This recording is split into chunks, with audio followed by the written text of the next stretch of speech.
जिस तरह से हमने हिस्ट्री के 8 लेसन कंप्लीट किए हैं, उनका विस्तृत विवरण आपके सामने रखा है, उसी तरह से हम पॉलिटिकल साइंस के भी 8 लेसन का विस्तृत विवरण अब आपके सामने रखेंगे और फिर ज्योग्राफी का रखेंगे और इसके बाद में फिर हम आपकी सिलेक्टिव स्टडी कराएंगे।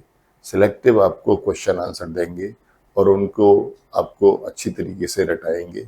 इस तरह से हमारी योजना है। तो आज ये पॉलिटिकल साइंस का पहला अध्याय का भाग 1 यानी जो दो ध्रुवीयता का अंत जो अध्याय है उसके भाग 1 को अभी हम आपके साथ डिस्कस करेंगे।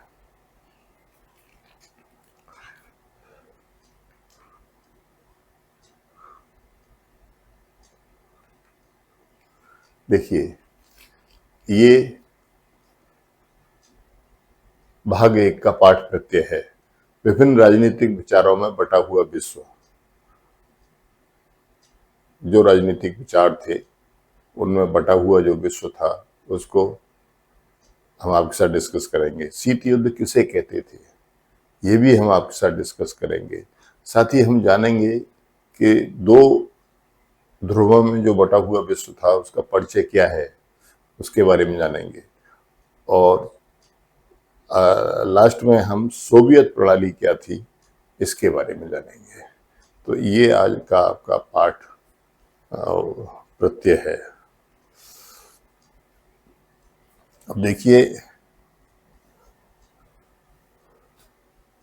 1950-60 के दशक में विभिन्न राजनीतिक विचारधाराओं में बटा हुआ विश्व। 1950 और 60 के दशक में, ये 1950-60 के दशक की विश्व की जो बंटवारा है वो हम आपको दिखाते हैं। देखिए, पूंजीवादी देश थे। अब पूंजीवादी क्या होता है? जहां उत्पादन के साधनों पर, जैसे उत्पादन कहाँ से होते हैं? उद्योग से होता है उत्पादन, भूमि से होता है उत्पादन, पूंजी लगाने से होता है उत्पादन। तो जो उत्पादन के साधन थे, मशीनों से होता है उत्पादन। तो जो उत्पादन के साधन थे उन पर निजी क्षेत्र का अधिकार जहां होता है और उत्पादन जो किया जाता है वो अधिक से अधिक मुनाफा कमाने के लिए किया जाता है, ऐसी व्यवस्था को पूंजीवादी व्यवस्था कहते हैं। तो ये पूंजीवादी जो व्यवस्था थी इसको पहली दुनिया कहा जाता था। और इस पहली दुनिया में अमेरिका, कनाडा, ऑस्ट्रेलिया, न्यूजीलैंड, पश्चिमी यूरोपीय देश, नीदरलैंड, डेनमार्क, नॉर्वे, स्विट्जरलैंड, पश्चिमी जर्मनी, फ्रांस, दक्षिण कोरिया, सिंगापुर, जापान, ये सभी देश जो है पूंजीवादी देश कहलाते थे और इनकी अर्थव्यवस्था बहुत मजबूत थी और ये सभी देश जो है पहली दुनिया में आते थे। ठीक है। अब इनका क्या था? पूंजीवाद में उत्पादन के साधन जैसे भूमि, पूंजी और मशीनरी। उत्पादन के साधन क्या होते हैं? भूमि होती है, भूमि से बहुत सारी पैदावार होती है। पूंजी होती है, कहीं पे भी लगा दो उससे उत्पादन होता है। और मशीनरी, ये उत्पादन के साधन होते हैं। तो ये इन पर निजी स्वामित्व होता था, यानी किसी व्यक्ति विशेष का ही अधिकार होता था या व्यक्तियों की कंपनी का अधिकार होता था और उनका उद्देश्य अधिक से अधिक लाभ कमाना होता था।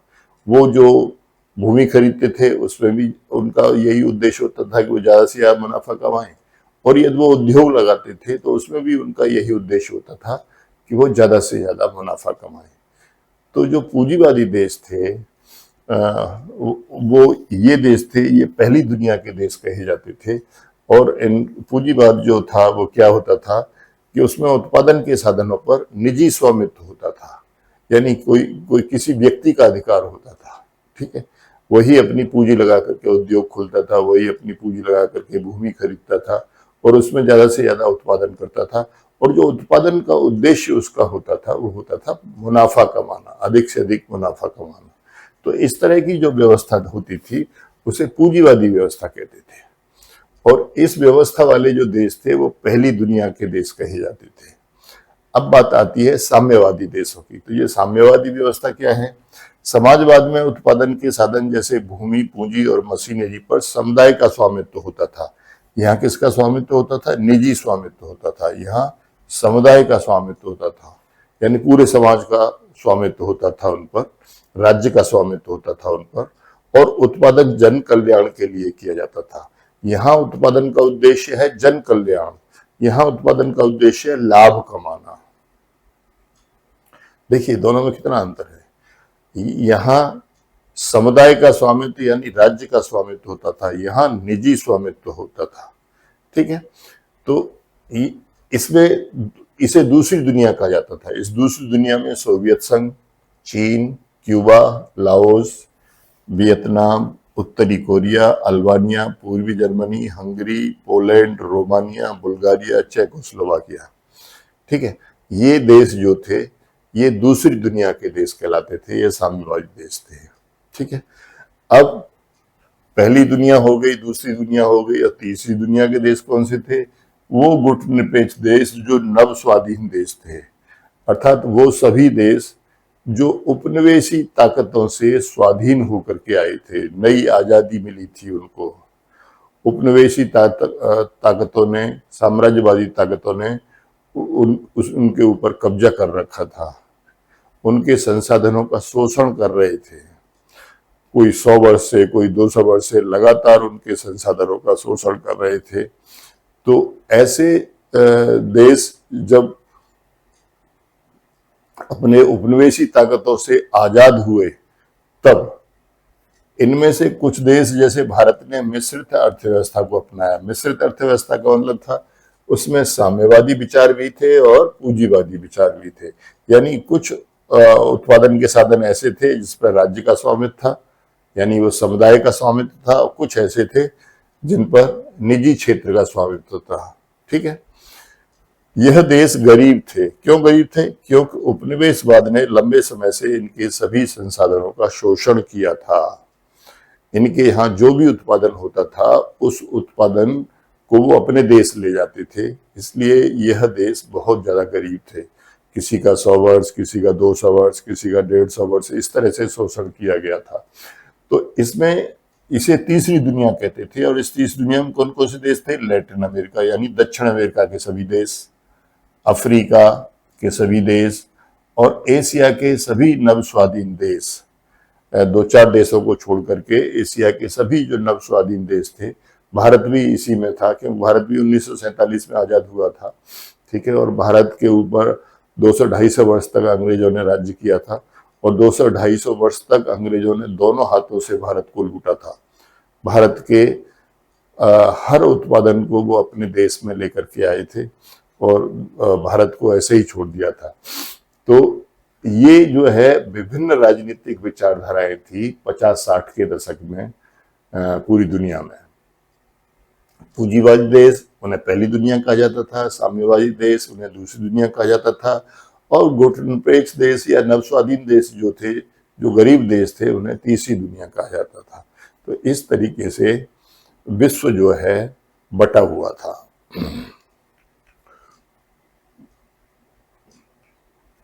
अब देखिए ये मानचित्र है, इस मानचित्र में ये देखिए जो हरा रंग दिखाया गया है वो पूंजीवादी देशों का है। तो देखिए जो अमेरिका है, कनाडा है, ठीक है, और ये पश्चिमी यूरोप के सभी देश हैं, ये ऑस्ट्रेलिया है, ये जापान है, ये न्यूजीलैंड है।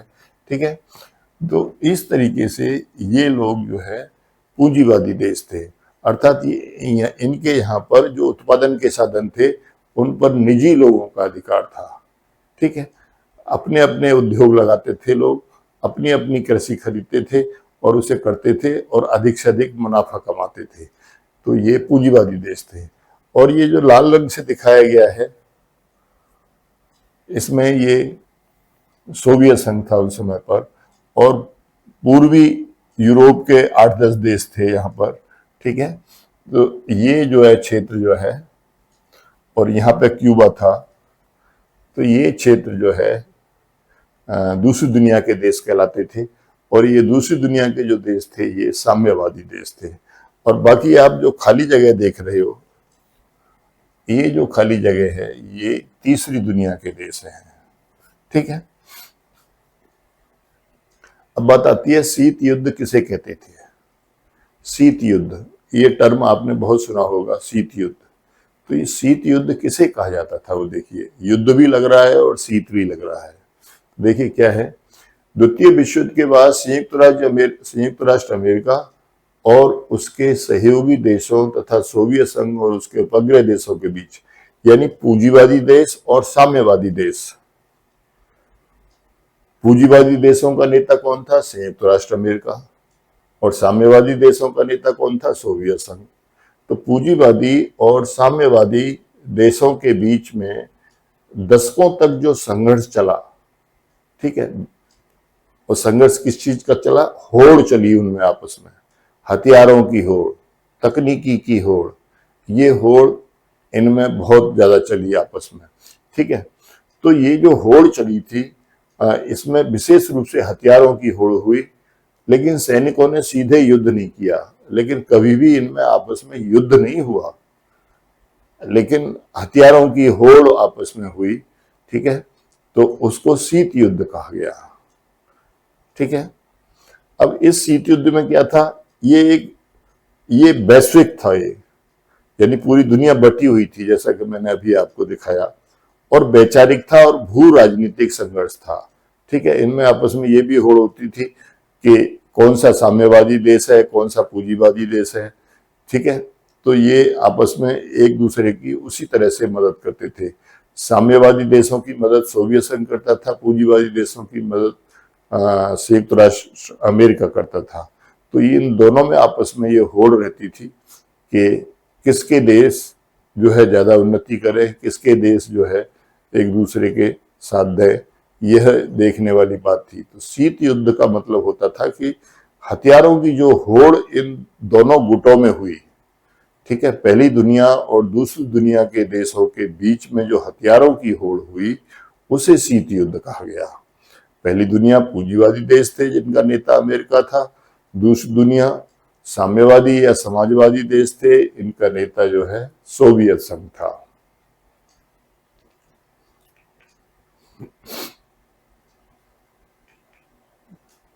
अब देखिए दो ध्रुवीय, क्योंकि पाठ का नाम है दो ध्रुवीयता का अंत, ठीक है। तो ये दो ध्रुवीय देश कौन कौन से थे।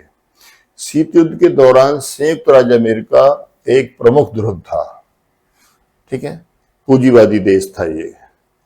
शीत युद्ध के दौरान संयुक्त राज्य अमेरिका एक प्रमुख ध्रुव था जो पूंजीवादी सिद्धांतों का प्रतिनिधित्व करता था। तो एक ध्रुव तो संयुक्त राज्य अमेरिका बना हुआ था, ठीक है।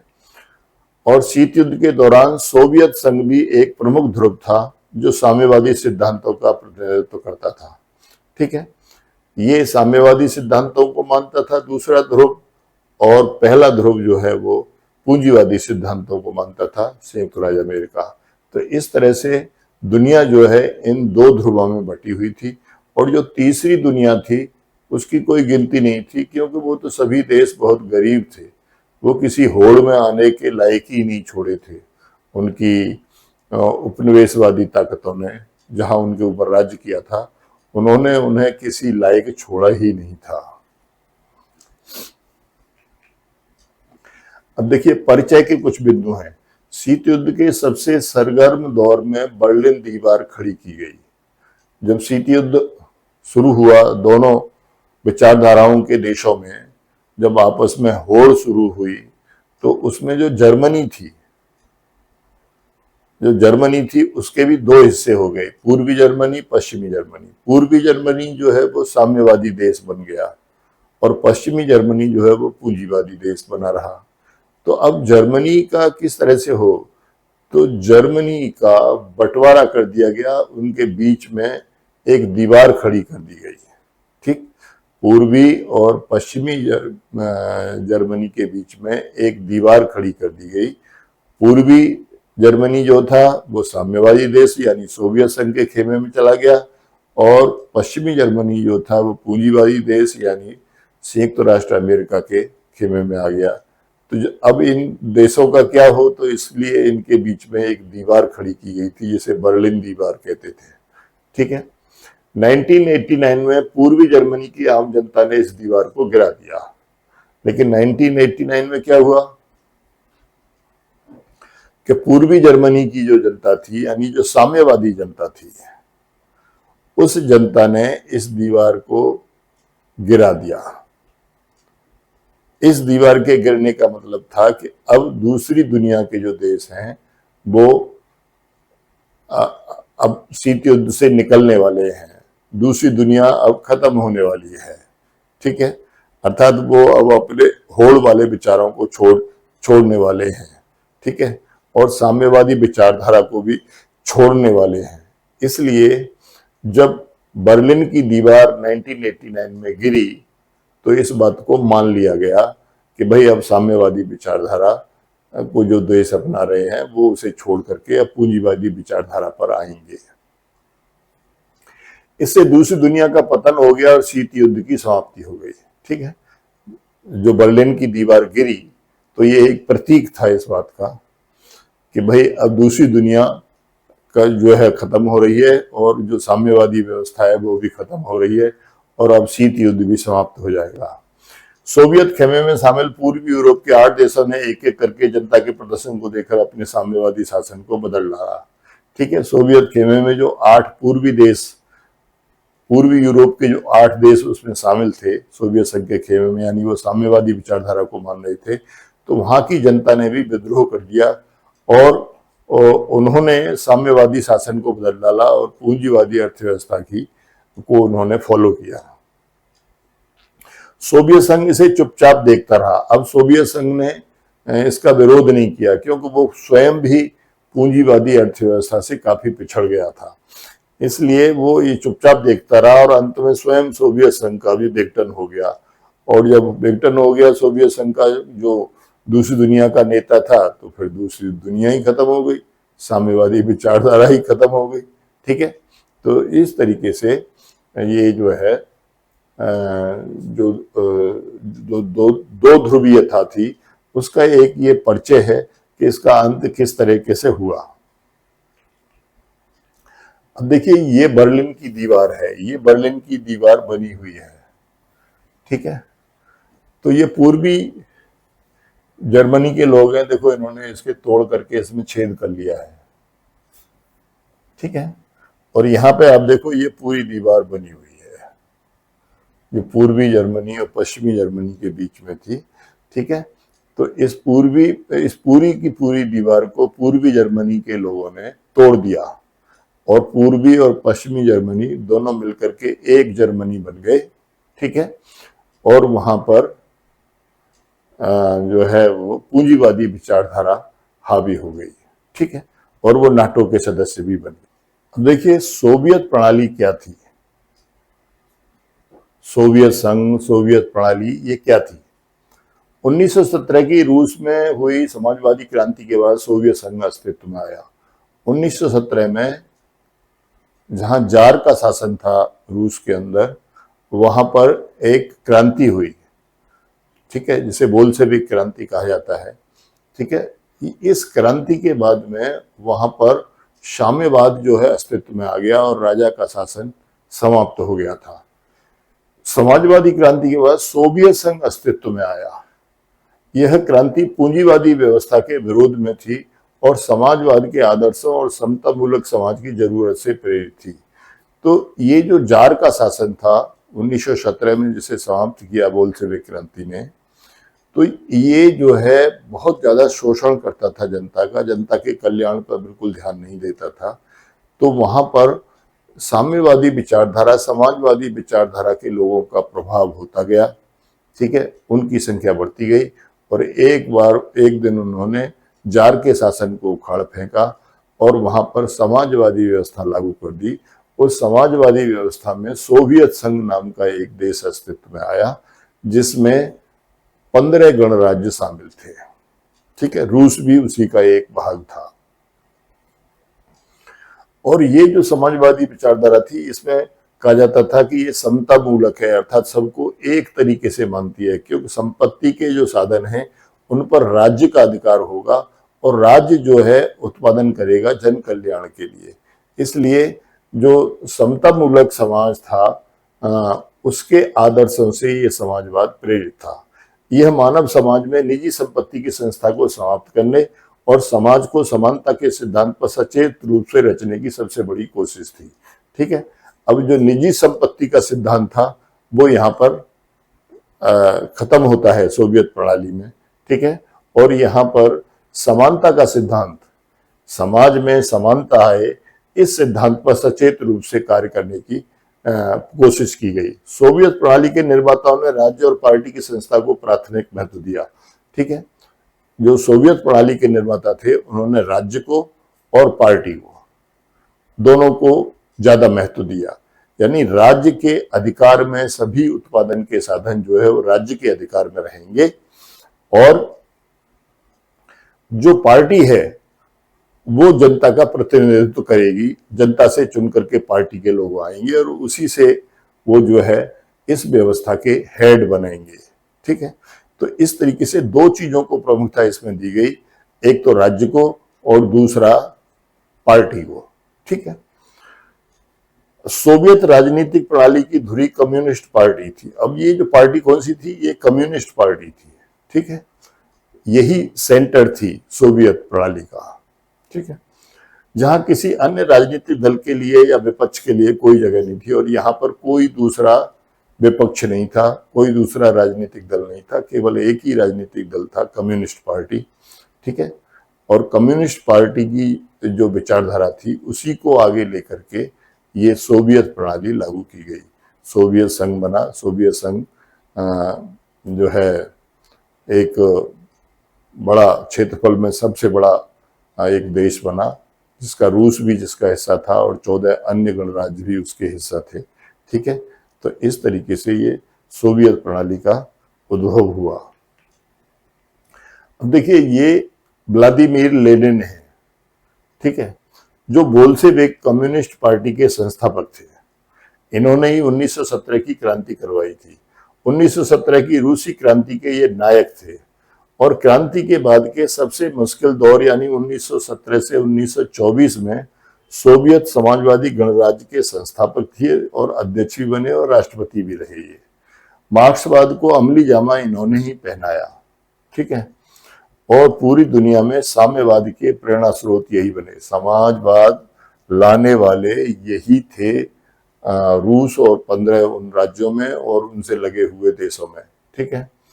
तो ये व्लादिमीर लेनिन थे, जिन्होंने 1917 से लेकर के 1924 तक जो है ये सोवियत संघ के राष्ट्रपति रहे, और इन्हीं के पीरियड में जो है बदलाव होना शुरू हुए।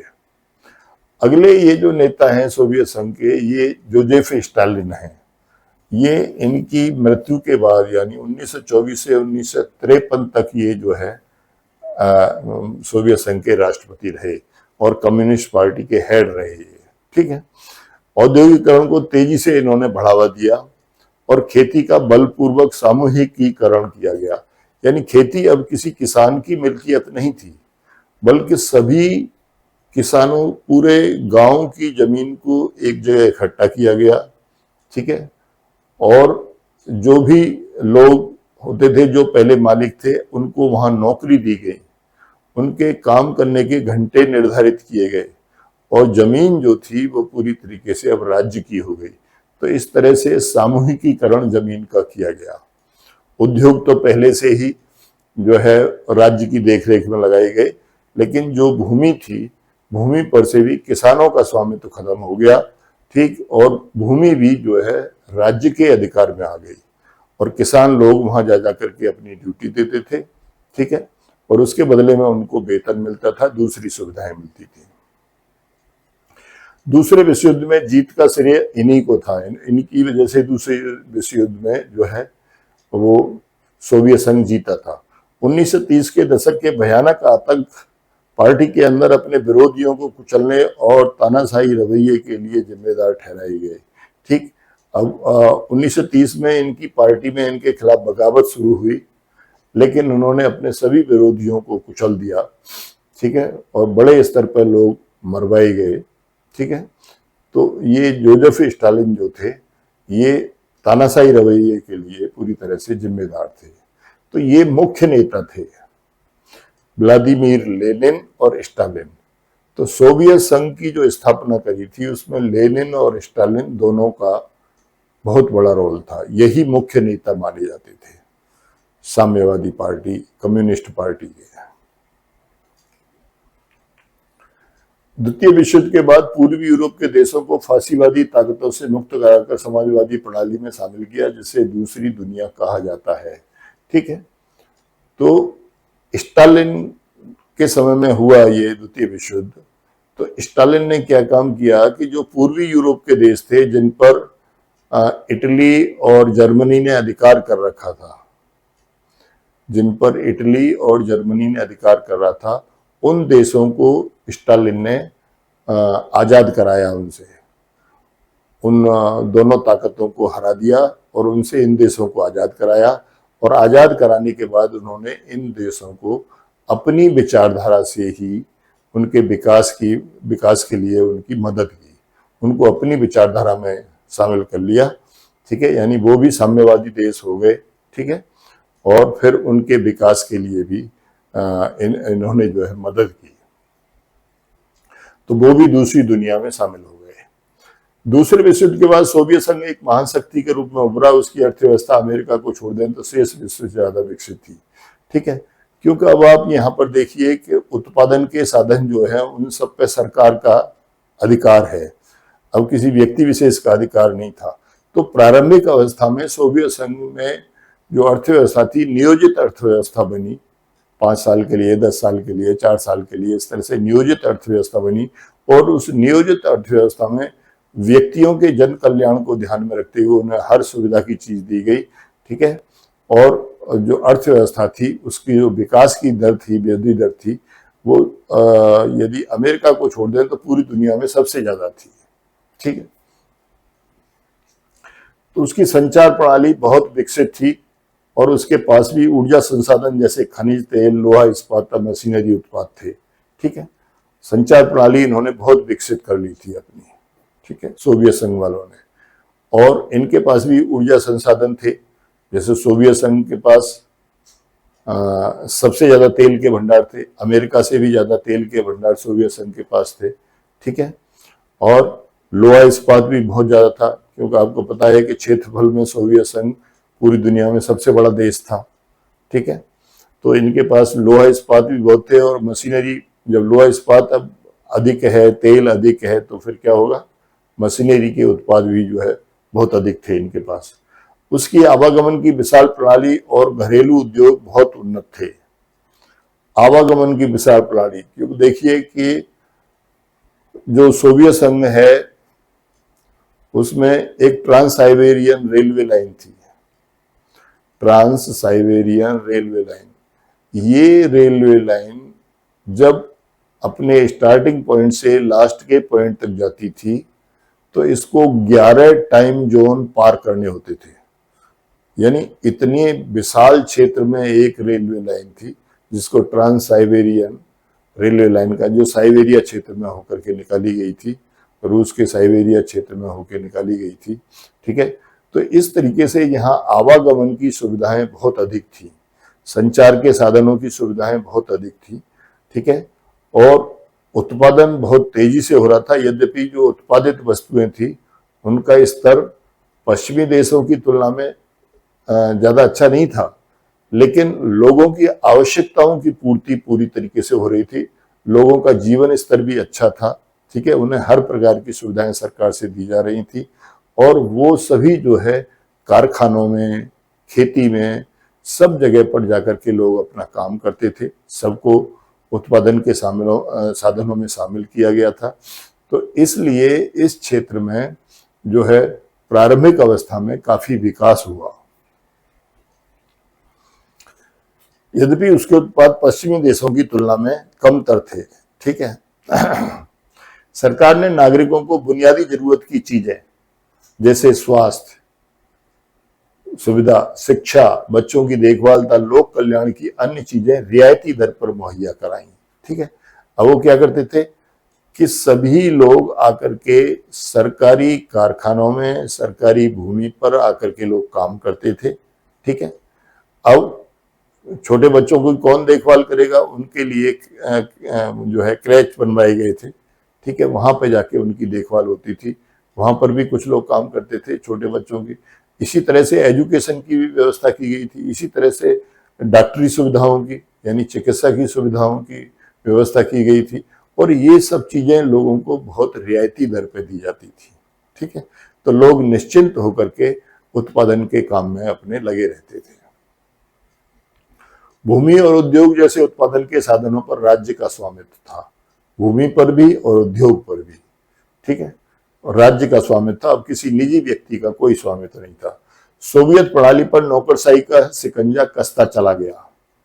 अब क्या हुआ, यहाँ पर सबसे बड़ी बुरी बात क्या होने लगी कि जो नौकरशाही थी वो अब इस पर पूरी तरह से अंकुश रखने लगी, उनका शिकंजा जो है कसता चला गया। तो यह प्रणाली कैसी होती गई, अब सत्तावादी प्रणाली होती गई।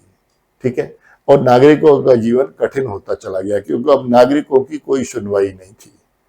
न तो पार्टी, कम्युनिस्ट पार्टी उनकी सुनवाई करती थी, न ही सरकारी अधिकारी उनकी सुनवाई करते थे। तो धीरे धीरे करके ये बेकार जो है, जो व्यवस्था प्रारंभ में बहुत अच्छी व्यवस्था और एक आदर्श व्यवस्था मानी गई थी, उस व्यवस्था में अब बुराइयां आने लग गई थी।